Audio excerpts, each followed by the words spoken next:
नमस्कार, आप देख रहे हैं बियॉन्ड बॉर्डर्स और मैं हूं अनुज।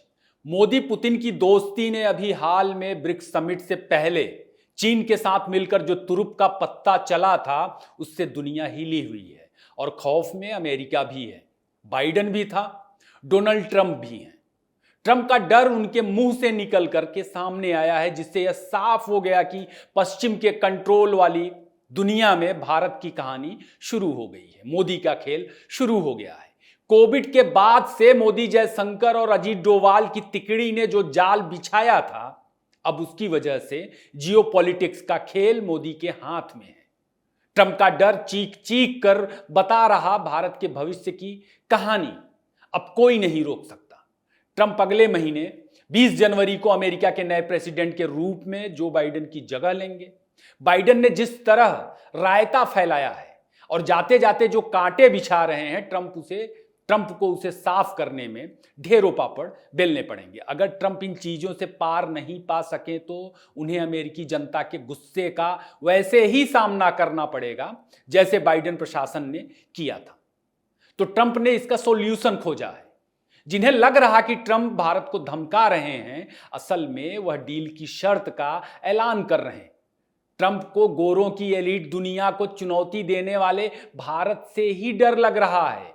यह डर रविवार को ट्रंप के एक ट्वीट में दिखा। यह डर भारत के लिए अच्छा है। कैसे? आज के एपिसोड में इसी पर बात होगी। वीडियो अंत तक देखें, इसे लाइक करें, शेयर करें और अपनी राय भी साझा करते चलें। दोस्तों, हम जिस ट्वीट की बात कर रहे थे एक्स पर, ट्रंप ने असल में उसमें भारत, रूस, चीन और ब्रिक्स के सदस्य देशों को धमकाया है। उन दर्जनों देशों को भी धमकाया है जो ब्रिक्स में शामिल होने के लिए कतार में लगे हैं। उन्होंने ट्वीट में कहा है कि ब्रिक्स के देश डी-डॉलराइजेशन की दिशा में अगर आगे बढ़े, यानी कारोबार के लिए डॉलर की जगह किसी दूसरी मुद्रा के बारे में सोचा, किसी दूसरे तरीके के बारे में सोचा, तो अमेरिका ब्रिक्स देशों पर 100% टैरिफ लगा देगा। ट्रंप ने धमकाया कि ब्रिक्स देश अमेरिका को भूल जाएं, ब्रिक्स देश अमेरिका में सामान नहीं बेच पाएंगे। ट्रंप ने यह भी कहा कि ग्लोबल ट्रेड में ब्रिक्स की कोई मुद्रा अमेरिकी डॉलर की जगह नहीं ले पाएगा, बावजूद कि ब्रिक्स की किसी मुद्रा को लेकर अभी तक कोई आधिकारिक घोषणा नहीं हुई है और कई देश पहले से ही जो ब्रिक्स में शामिल हैं अमेरिकी प्रतिबंधों को झेल रहे हैं। दोस्तों, ब्रिक्स में भारत, रूस, ब्राजील, साउथ अफ्रीका, चीन, इजिप्ट, इथियोपिया, ईरान और यूएई शामिल हैं। दर्जनों देशों ने ब्रिक्स में शामिल होने के लिए अर्जियां दे रखी हैं, शामिल तुर्की जो नेटो देश है, लेकिन उसकी अर्जी मोदी पुतिन ने फाड़कर कचरे के डब्बे में डाल दी। पश्चिमी गठबंधन से लोग भाग रहे हैं। अमेरिका साउथ अमेरिकी देशों जैसे अर्जेंटीना वगैरह को भी धमका रहा कि ब्रिक्स में शामिल नहीं होना है, क्योंकि साउथ अमेरिकी देशों में भारत, रूस और चीन ने मिलकर अमेरिका को वैसे ही घेर रखा है जैसे उन्होंने भारत, रूस और चीन को उसके पड़ोस में घेरा हुआ है और अपनी मनमानियां कर रहे हैं। ट्रंप की धमकी से बदल रही दुनिया में भारत, रूस की ताकत का अंदाजा लगाया जा सकता है। मोदी का भौकाल भी पता चलता है और यूपीआई की ताकत का भी अंदाजा लगता है। ट्रंप को मालूम है कि उन्होंने अमेरिकी चुनाव में जीतने के लिए जो वादे किए हैं वो भारत, रूस की मदद के बिना संभव नहीं। ब्रिक्स ने अड़ंगा डाला तो ट्रंप के सपने चकनाचूर हो सकते हैं। ट्रंप को मोदी पुतिन के साथ बराबरी की डील करनी होगी और उन्होंने भी कह दिया है कि वह डील क्या होगी, जता दिया है। ब्रिक्स की ताकत का अंदाजा ऐसे भी लगाएं कि अमेरिकी दादागिरी से आजिज उसके खास यूरोपीय दोस्तों ने भी अतीत में एक यूनियन बनाया था, यूरोपीय यूनियन। उन्होंने ग्लोबल ट्रेड में अमेरिकी डॉलर की दादागिरी को रोकने के लिए यूरो भी लॉन्च किया। कारोबार भी होता है यूरो में, लेकिन अमेरिका को कोई परेशानी नहीं हुई और इस तरह की धमकियां नहीं आई कि आप यूरो लॉन्च करेंगे तो अमेरिका में अपने सामान को बेचना भूल जाएं। वो इसलिए कि अमेरिका को यूरोपीय यूनियन की ताकत का अंदाजा था। कर क्या लोगे? और क्या किया ही यूरोपीय यूनियन ने? यूरोपीय यूनियन के देश आज की तारीख में परेशान हैं, वहां भगदड़ मची हुई है, जबकि सबसे बड़ा बाजार भारत और चीन में है। पश्चिम के तमाम देशों की आबादी से कहीं ज्यादा जनसंख्या तो अकेले हमारे योगी जी के उत्तर प्रदेश में ही है। ब्रिक्स के फिलहाल 9 देश ही दुनिया का एक बहुत बड़ा बाजार लीड करते हैं। यह ब्रिक्स का खौफ है, जबकि ब्रिक्स मुद्रा को लेकर कोई घोषणा नहीं हुई है। हां, मोदी पुतिन ने कुछ शरारतें की। इस बार ब्रिक्स की जो बैठक रूस में हुई, उसके आखिरी दिनों में सोशल मीडिया पर एक शिगूफा चला। ब्रिक्स की एक मुद्रा भी सोशल मीडिया पर वायरल हुई। कथित रूप से पुतिन के हाथ में एक नोट नजर आया। कोड में खास यह भी रहा कि ब्रिक्स देशों को मोदी जी ने ग्लोबल ट्रेड में अमेरिकी विकल्प स्विफ्ट के बदले यूपीआई पेमेंट के ऑप्शन की पेशकश कर दी। यूपीआई का नाम सुनते ही आजकल गोरों का पेट बुरी तरह से खराब हो रहा है। यूपीआई की दुनिया वाहवाही कर रही, क्योंकि इसने बहुत निचले स्तर पर तकनीकी और डिजिटल क्रांति के मायने बदल दिए। भारत के मित्र देश यूपीआई के सुरक्षित और पारदर्शी पेमेंट के इच्छुक हैं।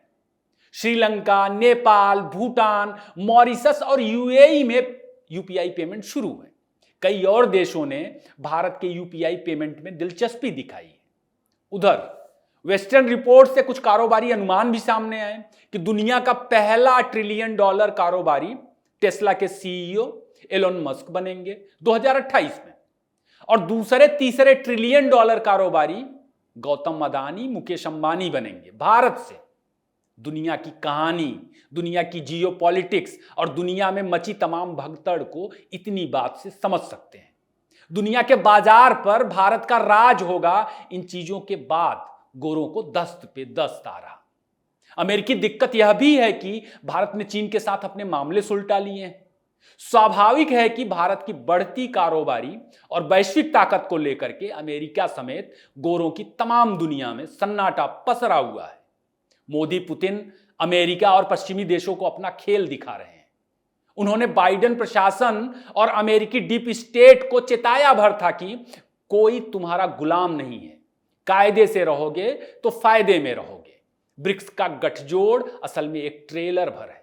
बाकी ब्रिक्स देश हर लिहाज से साधन संपन्न हैं और क्या क्या कर सकते हैं वह बता रहे हैं अमेरिका को कि भैया ट्रेड करना है तो ट्रेड करो, बाकी शरारतें बंद करो। ये जो युद्ध के नाम पर ब्लड मनी से बहुत सलीकेदार सभ्य शब्दों में ईमानदारी और लोकतंत्र का ढिंढोरा पीटकर और कानून का ढिंढोरा पीट करके चिल्लाते हो, अगर कायदे से नहीं रहोगे तो दाने दाने को मोहताज हो जाओगे। क्योंकि अब दुनिया अमेरिका की कारस्तानी जान चुकी है। दुनिया भारत के पीछे खड़ी है, दुनिया रूस के पीछे खड़ी है, दुनिया चीन के भी पीछे खड़ी है। रूस यूक्रेन जंग में अमेरिका और यूरोप का पाखंड पूरी दुनिया देख रही है। चाह कर भी कोई पुतिन का कुछ उखाड़ नहीं पाया, क्योंकि कहीं ना कहीं भारत ने, मोदी ने रूस को बैक किया, चीन ने भी बैक किया, एशिया के दूसरे देशों ने भी बैक किया। पश्चिमी मीडिया वैसे ही पुतिन को हारा हुआ, कमजोर और विवश बता रहा, जैसे भारत का लिबरल मीडिया मोदी को लेकर के चूरन बेचता रहता है, जबकि सच्चाई अलग है। तमाम अमेरिकी यूरोपीय मदद के बावजूद रूस आज की तारीख में यूक्रेन के 27,000 वर्ग किलोमीटर जमीन को कब्जा कर चुका है। तमाम कोशिशों के बावजूद वह यूक्रेन को वापस मिलने से रहा। बावजूद अमेरिका यूरोप की शरारत कमजोर देशों के खिलाफ रुक नहीं रही। जॉर्जिया और रोमानिया के ताजा हालात को ही देख लीजिए। दोनों देशों में अभी हाल ही में चुनाव हुए। जॉर्जिया यूरोपीय यूनियन का हिस्सा है। वहां चुनाव के बाद हिंसा से हालात अस्त व्यस्त हैं। क्यों? इसलिए कि वहां की रूलिंग पार्टी जो प्रो पुतिन है वह जीत गई। वहां की रूलिंग पार्टी ने यूरोपीय यूनियन के 2028 की सेशन को होल्ड पे डाल दिया है। चूंकि चुनाव में रूलिंग पार्टी जीत गई है तो अमेरिकी डीप स्टेट और यूरोप के दलाल अपने संसाधनों का इस्तेमाल करके लोगों को बरगला रहे कि चुनाव में धांधली से जीत हासिल की गई। जॉर्जिया आज की तारीख में जल रहा है। रोमानिया में भी चुनाव हुए। रोमानिया के रास्ते ही पश्चिमी देशों ने यूक्रेन में हथियारों का जखीरा भेजा। रोमानिया की रूलिंग पार्टी चुनाव में पिछड़ रही है और जिस पार्टी को बढ़त मिली वह दक्षिणपंथी है और रूस समर्थक भी है। यहां रूलिंग पार्टी को बचाने के लिए सड़कों पर अराजकता फैलाई जा रही है। कौन है इसके पीछे? पश्चिम। यूरोपीय यूनियन रिजोल्यूशन पास कर रहा तमाम पश्चिमी संस्थाएं डाउट क्रिएट कर रही हैं, लोगों को भड़काया जा रहा, किस लिए भला? ताकि अमेरिका और यूरोप का अकेले नियंत्रण बना रहे, रूस को कमजोर किया जा सके, कोई ताकत खड़ी ना हो पाए अमेरिका के सामने और पश्चिम के सामने। पाकिस्तान में भी चुनाव में सरेआम धांधली हुई, लेकिन इमरान खान को हरवा दिया गया, किसी ने चू तक नहीं की। उल्टे आईएमएफ का लोन मंजूर किया गया, जबकि वहां आतंकी घटनाएं लगातार हो रही हैं। पाकिस्तान एयरलाइन पर उड़ानों के लिए बैन हटा दिया गया, क्योंकि अब पाकिस्तान में एक ऐसी सरकार है जिसे अमेरिका और उसके यार अपनी मर्जी के हिसाब से भारत के खिलाफ इस्तेमाल कर सकते हैं। भारत के पड़ोसी बांग्लादेश को ही देखिए, वहां चुनाव में शेख हसीना ने शानदार जीत हासिल की, लेकिन अमेरिका और यूरोप ने उसे धांधली बता दिया कि धांधली हुई। डीप स्टेट ने अपनी ताकत का इस्तेमाल कर लोगों को बरगलाया, भड़काया। अब वहां अमेरिकी एजेंट जिसने कोई चुनाव नहीं लड़ा वह सरकार चला रहा है, और भारत के खिलाफ क्या कर रहा है आपको बताने की जरूरत नहीं।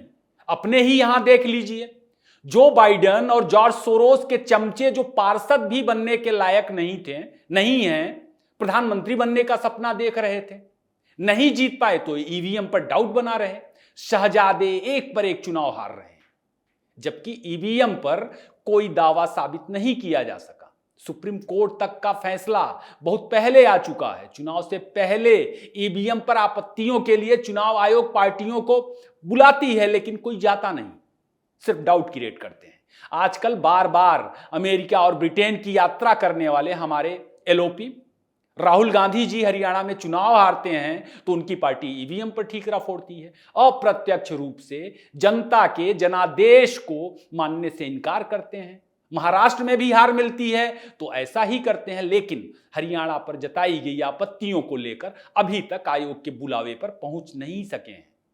मणिपुर हिंसा से लेकर तमाम चीजों पर अमेरिकी डीप स्टेट, यूरोप और भारत में जो पश्चिमी देशों के चमचे हैं, उनकी भाषा खामखा एक जैसी नहीं है, ये कोई इत्तेफाक नहीं है। बावजूद कि मोदी पुतिन के दोनों हाथों में लड्डू है, शहजादे क्या ही हिला पाएंगे। अमेरिकी डीप स्टेट की गर्दन आज की तारीख में मोदी पुतिन के कब्जे में है। अभी हाल ही में G20 की बैठक से पहले जिनपिंग ने अमेरिका के पड़ोसी देश पेरू से एक बड़ी डील की, जिसमें सामरिक डील भी शामिल है। कहा जा रहा कि यह मोदी पुतिन के इशारे पर हुआ। अमेरिका कुछ ऐसे ही ग्लोबल ट्रेड के नाम पर भारत और रूस के पड़ोस में उसके शत्रुओं को या तो खुद हथियार बेचता है या बैकडोर से हथियार सप्लाई करवाता है। आपको मालूम है कि चीन साउथ अमेरिकी देशों अर्जेंटीना, बोलिविया, इक्वाडोर, पेरू और वेनेजुएला में 2009 से 2019 के बीच करीब करीब $634 मिलियन के मिलिट्री हार्डवेयर बेच चुका है। अमेरिका अपने पड़ोसियों से बहुत डरता है। अभी हाल ही की G20 की बैठक में अमेरिका सिर पटक के रह गया, लेकिन ब्राजील, भारत और साउथ अफ्रीका जो एक तरह से संयुक्त मेजबान भी हैं G20 के, उन्होंने रूस यूक्रेन जंग पर रूस के खिलाफ अमेरिका और यूरोपीय देशों के मन मुताबिक कुछ भी नहीं किया जो वे चाहते थे। अमेरिका और उसके यारों ने रूस यूक्रेन जंग के एक सेशन को बायकॉट भी किया। ट्रंप की धमकी से भारत में अमेरिकी डीप स्टेट के कुछ दलाल खुश हो रहे हैं। उन्हें लग रहा कि यह तो ट्रंप भी बाइडेन की तरह ही काम करेगा। अब इन मूर्खों को कौन समझाए कि ट्रंप डील कर रहा है, डील की शर्त बता रहा है सरेआम। ट्रंप पुतिन मोदी से कह रहा है कि मुझे ब्रिक्स से कोई आपत्ति नहीं, आप अपनी दुकान चलाओ जैसे चाहते हो, मैं बाइडेन की तरह डिस्टर्ब नहीं करूंगा, लेकिन मेरी दुकान मत बंद करो। ट्रंप परेशान इसलिए है कि अगर ब्रिक्स ने अपनी मुद्रा लॉन्च कर दी तो अमेरिकी भूखों मरेंगे। इसे अमेरिका के स्विफ्ट ट्रांजैक्शन से समझ सकते हैं क्यों ट्रंप परेशान है।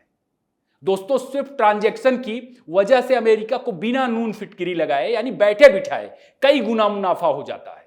दुनिया भर के तमाम देश दूसरे विश्व युद्ध के बाद से ही स्विफ्ट के जरिए कारोबारी लेन देन करते हैं। मान लीजिए कि भारत या किसी भी देश को चीन की करेंसी पर भरोसा नहीं है और वह चीन से $2000 का कोई उत्पाद मंगाता है। संबंधित देश $2000 के मूल्य जितनी अपनी मुद्रा भारतीय या संबंधित देश के बैंक के जरिए देगा। भारत या तमाम देशों के बैंकों का अमेरिकी बैंक में खाता होता है। भारतीय खाते वाला अमेरिकी बैंक चीनी खाते वाले अमेरिकी बैंक में पैसा ट्रांसफर करेगा। अमेरिकी बैंक चीनी बैंक में उतने वैल्यू की मुद्रा ट्रांसफर करेगा और चीनी बैंक ट्रांसफर मुद्रा निकाल सकता है। इस तरह अमेरिका बैठे बिठाए मुनाफा लेकर के, बड़ा मुनाफा लेकर के निकल लेता है। स्विफ्ट अमेरिकी ट्रांजैक्शन प्रणाली है जिसके जरिए अमेरिका साल भर में खरबों रुपए कमाता है और दुनिया पर कंट्रोल करता है। डॉलर की इसी मोनोपोली को तोड़ने के लिए यूरो शुरू किया गया था, लेकिन अमेरिका को कोई फर्क नहीं पड़ा। मगर उभरती हुई बड़ी अर्थव्यवस्थाओं और दुनिया के सबसे बड़े बाजारों के संगठन ब्रिक्स की मुद्रा या यूपीआई जैसे पेमेंट सिस्टम से अमेरिका को अब डर लग रहा है। स्वाभाविक है कि ट्रंप डरा हुआ है। इसका मतलब है कि मोदी पुतिन के हाथों में ट्रंप और अमेरिका की नकेल है। आज के लिए बस इतना ही। एपिसोड आपको कैसा लगा कमेंट में जरूर बताएं, लाइक करें, शेयर करें। जल्द ही नए विषय के साथ मुलाकात होगी। तब तक कैपिटल टीवी के दूसरे शोज को देखते रहें, चैनल को सब्सक्राइब जरूर करें। आपका दिन शुभ।